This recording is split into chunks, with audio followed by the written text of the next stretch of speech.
Jack, it's me. Just wanted to update you. I'm still tied to the bed, but I was able to reach behind the bed where I found these really cool stickers. Look, ooh, and it turns red. It's like a laser sight. And I found a Department of Defense memo. Wonder what that says. Anyway, call me back when you get this. I'm pretty sure I'm running out of time.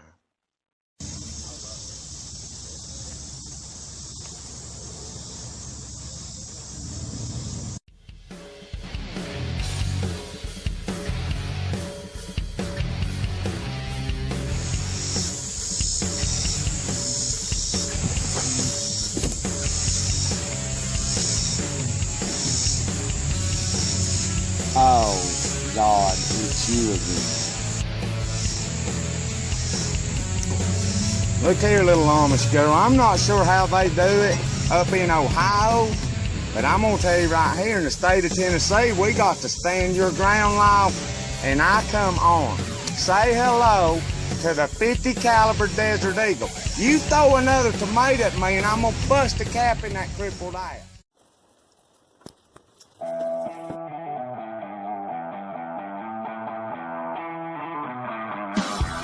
Come back to the light, Brian. Stay away from the light. Don't go into the light, Joanne. Don't go into the light. Grab a hold of this rope and we'll pull you out the other side. That's funny shit. You know I'm gonna put this in time lapse. You trying to clean this lamp. See, we was originally scheduled to air at 1 o'clock, but you got to start cleaning the lamp about 9 a.m. And well, you just ain't gonna have time to finish it. Run that thing. Come on. You're already halfway down the fucking lamp. Hey, what that thing is saying? Run that. Who said that shit? Give me that from here. Who did? He's trying to get over here. Oh, man, the man. He's going to have to find some other way to say, because you're saying no. Or go or no. Either go or no. And he said, run that shit. Oh, God. Who's that? I remember. Man, I forgot him. What about that being listening? Because something we really try to get. There's nothing I want to forget. I'm going to this one. I'm sure that all things work together for the good of those who love the Lord and are called according to his purpose. That's right. Amen. Amen.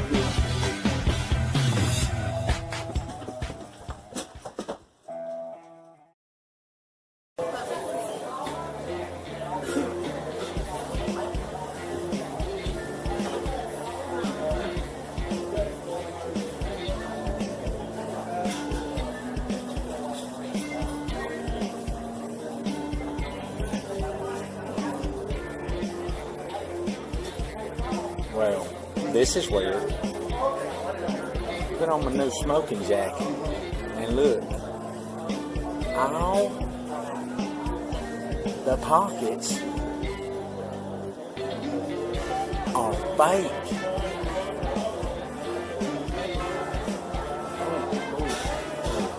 Oh wait, it's got a hole in it.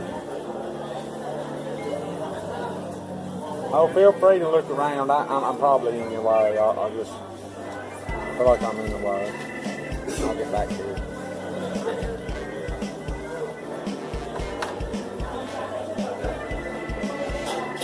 I don't know about you.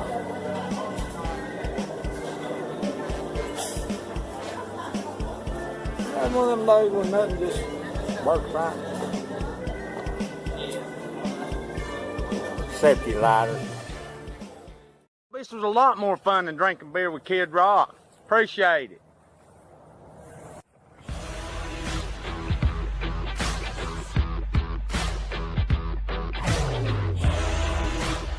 Well, yeah, Bob, I'm excited and honored to be here.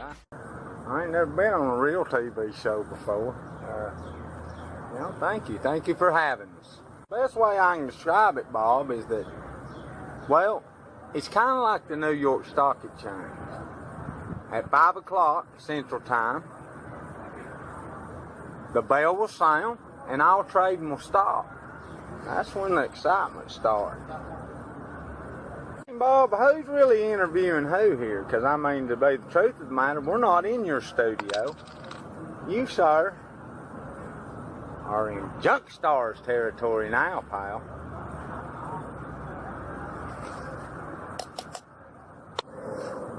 Bob, now, You done made me mad and we moved past the whole beer drinking on TV thing. Now you gonna tell me I can't smoke? Son, what you gonna do when I fire up a big old hooter? Bob, let me enlighten you. A man is as free as he thinks he is. I mean, all these laws and such to try to keep a man down. I've risen above that. I've evolved, Bob. Maybe you should evolve a bit yourself. You know, I'm a fan of Martin Luther King Jr., Bob, and I'm going to tell you right now that he taught me one thing: civil disobedience. And this is my act of civil disobedience right here, because I disagree with your archaic law. I believe a man wants to drink on film, he can drink on film. I believe a man wants to smoke on film, well, he can smoke on film. And if a man wants to film himself running around naked in his own house, he ought to have the right to do that, Bob. Now, any more questions? Because I'm feeling a bit disgruntled about the direction this whole thing's going. You know, as an executive producer of Junk Stars, you know what I bring people? I bring people the truth. I bring people the facts. You know what y'all do? Y'all lie to the American people, get them worked up over nothing, divide them Republican, Democrat, rich, poor, black, white. You know why? Because the man wants the people divided. Here at the flea market, here in the world of Junk Stars, we ain't about division. We're about unity. We're about America. You know what? You're un-American, Jack. I'm going to tell you right now. That makes you a terrorist in my book. We don't negotiate with terrorists. This interview's over. Well, you run on now, Bob Tom Jackson. I'm going to tell you right now. This right here, our program's about truth, justice, and the American way. The red, white, and blue. Run back to your corporate lackeys. America. It's what's happening. Well, what did you want me to do? He made me mad, Bill. I mean, come on, dude. I can't be doing interviews like that. That was the ambush journalism, dude. We deal in blitzkrieg journalism, so we come right back at him faster than he could come at us. I mean, what was I supposed to do, guys? I mean, I don't guess I'm going to get to be on News Channel 9 now, but that's okay, because I'll always be on Junk Stars. Love y'all.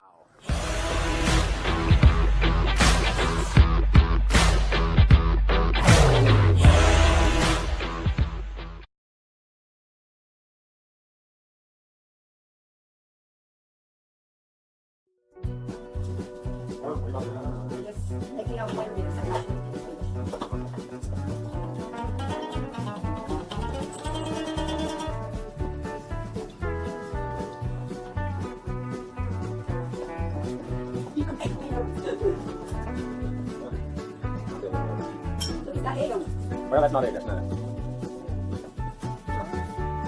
We just pretend like it. And to drive a car and do my name back. What? 4 evenings in a row, 2 weary from the chores to cook. They drove to Eagles Roost to eat at the Main Street Diner. Owned and operated by the steer that could drive a car, do math, and dance at the same time. It sounds like fries, daggone animal. Oh, let's look, I got a Yeah, that's the PS4 right. PS4. Oh, what's that? You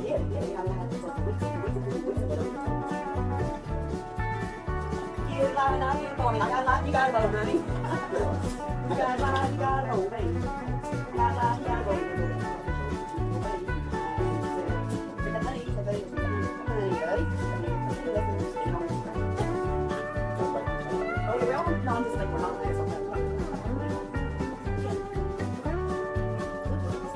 Have you got it done? Okay, we're going to talk to somebody. Now, raise your hands up, y'all got paid. Woo!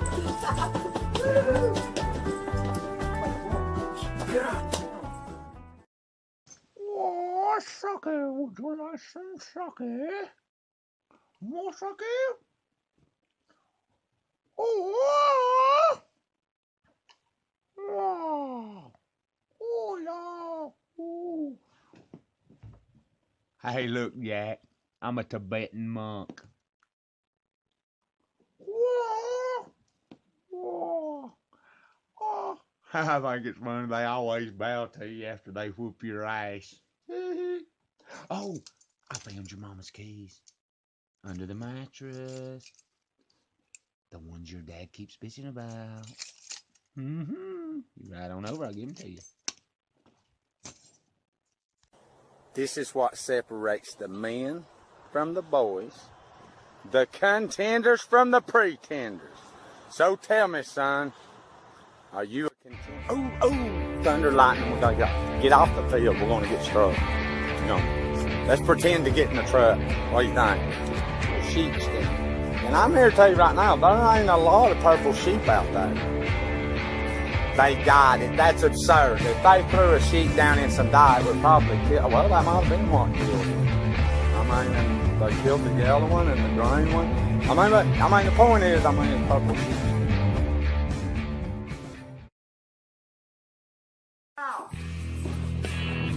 MTV Cribs. I didn't even know there was an MTV anymore.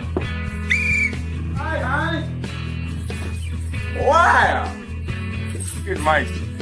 Look here, it's MTV Cribs.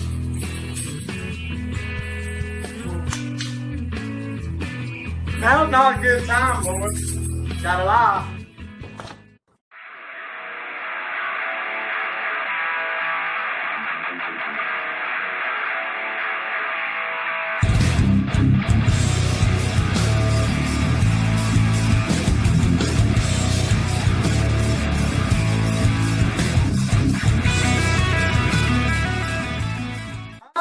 MTV Cribs! I do have a unique way of making coffee. I mean, Exhibit A, a strainer.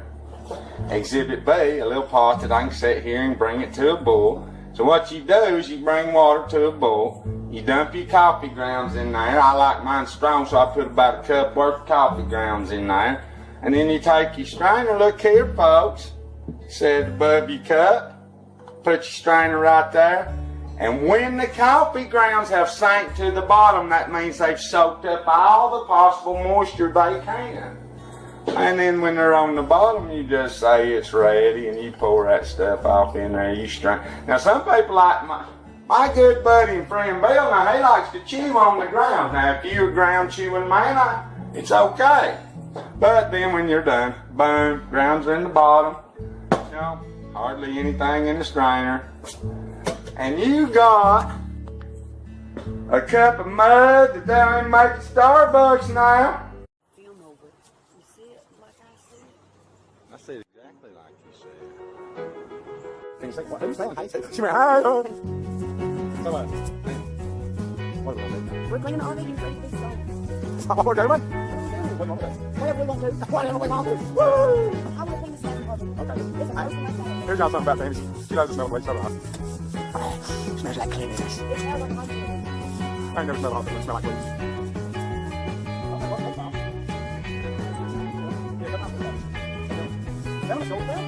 I know, so we want to schedule it out. Yeah. What was it? Tell him the story. He wasn't engaged with some anonymous time.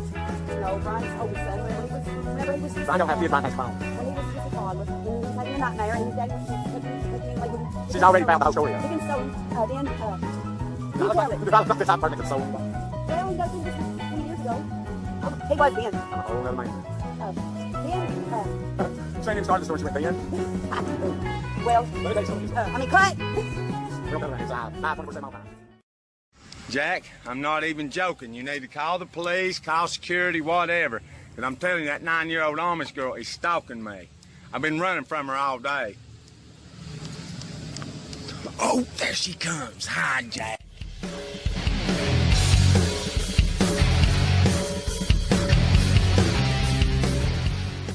Junk buddy Brian here with Flea Market Report number 39. Now check this out. When you're walking through the flea and you've just been standing around for a while, and a law enforcement officer comes to you and says, hey sir, there's no loitering here. You look at him and say, I'm not loitering, I'm meandering. Because meandering is just a notch below shopping, but a notch above loitering. So now you know. The more you know, the more you know.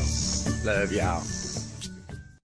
Buddy Brian here with a tip for aspiring vendors. If you're thinking about setting up at the 27 sale one of these days, and you don't really know how to price something, You're like, well, this is worth $500. Well, no. The way the economics of the flea market works, it's only worth what somebody's willing to pay. And you can take that to the bank. If anybody else has noticed it or not, but look at our little punching bag. Notice how much he looks like Tom Berenger? Every time I walk by this thing, I hear, when the machine breaks down, we break down. Come get you a Tom Berenger punching bag from Platoon. Young Buddy Brian here. We got a question, and we figured who the better to answer the question than Chris King of the flea market thing. Chris, tell them what all this stuff's worth. As far as I'm concerned, it's worth about what they'll give. You heard it right here. It's only worth what somebody's willing to give. Thank you, Chris. Buddy Brian here. Let me point something out to you. You know, the flea market is the last vestige of American free market economy, unregulated, where the man has his hooey and he says what it wants to, and the customer can just buy it. They don't have to worry about sales taxes and paperwork and slips and this and that. I'm telling you, this is what America's all about. Free trade and capitalism. This is what we were founded on. Because the spending of money is what Americans do. We spend money. So here's what you need to do. You need to get in your V8, burn some petrol, get down here to the 27 sale, and spend some good old green folding American money. Because that's what Americans do. And if you don't come down here and spend some money, well, you're just un-American and are possibly a terrorist. We don't negotiate with terrorists. Love y'all. Slick Nick, son of the Mopper. Now, Nick's got some advice for people who think they won't set up on the 27 sale next year. And what's that advice, Nick? Don't. You heard it right from Slick Nick's mouth. Don't. Hey, Jack. Hey, if you ever get a cat, will you name it Areola in honor of me? I would appreciate that, Jack. That's my last wish. Areola, Jack. Don't forget, man.